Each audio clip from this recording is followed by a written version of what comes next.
അതിർത്തികൾ കടന്ന് തരംഗമാവുകയാണ് ഷെയ്ൻ നിഗം നായകനായി എത്തിയ RDXലെ നീലനിലവേ എന്ന സൂപ്പർ ഹിറ്റ് ഗാനം. കിലി പോൾ എന്ന ആഫ്രിക്കക്കാരൻ ഈ ഗാനം ആലപിക്കുന്നതിന്റെ വീഡിയോയാണിപ്പോൾ സമൂഹ മാധ്യമങ്ങളിൽ വ്യാപകമായി പ്രചരിക്കുന്നത്. കിലിയുടെ സഹോദരി നീമ പോൾ താളം പിടിച്ച് അരികിൽ തന്നെയുണ്ട്. കിലി പോൾ ടാൻസാനിയക്കാരനാണ്. 19 സെക്കൻഡുകൾ മാത്രം ദൈർഘ്യമുള്ള വീഡിയോ ഇതിനകം ദശലക്ഷക്കണക്കിന് പ്രേക്ഷകരെ നേടിക്കഴിഞ്ഞു.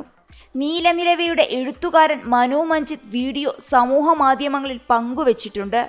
നമ്മൾ എഴുതിയ ഒരു പാട്ട് ഇങ്ങനെ അതിർത്തികൾ മായ്ച്ച് ഒഴുകുന്നത് കാണുന്ന സന്തോഷം എന്ന അടിക്കുറിപ്പോടെയാണ് മനുവിൻ്റെ പോസ്റ്റ്. RDXനു വേണ്ടി സാം CS ഈണമൊരുക്കിയ ഗാനമാണിത്. കപിൽ കപിലൻ ആലപിച്ചു.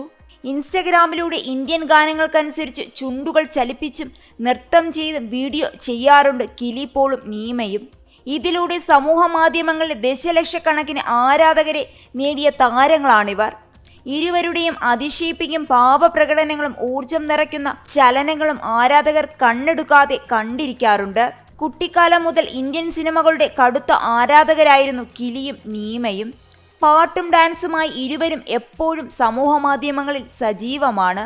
ടാൻസാനിയയിലെ ഒരു ഉൾഗ്രാമത്തിലാണ് കിലിയും നീമയും താമസിക്കുന്നത്.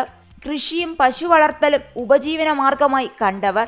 കുട്ടിക്കാലം മുതൽ വളരെയേറെ കഷ്ടപ്പാടുകൾക്ക് നടുവിലായിരുന്നു കിലിയുടെയും നീമയുടെയും ജീവിതം. കഠിനാധ്വാനത്തിനിടയിലുള്ള ചെറിയ ചില ഇടവേളകളിലാണ് ടിക്ടോക്കും ഇൻസ്റ്റഗ്രാമുമെല്ലാം പരിചയപ്പെട്ടത്. സംഗീതത്തിലും നൃത്തത്തിലുമുള്ള താല്പര്യം കൊണ്ട് ടിക്ടോക്ക് വീഡിയോകൾ ചെയ്യാൻ തുടങ്ങി. ആദ്യം കിലി ഒറ്റയ്ക്കായിരുന്നു വീഡിയോ ചെയ്തിരുന്നത്.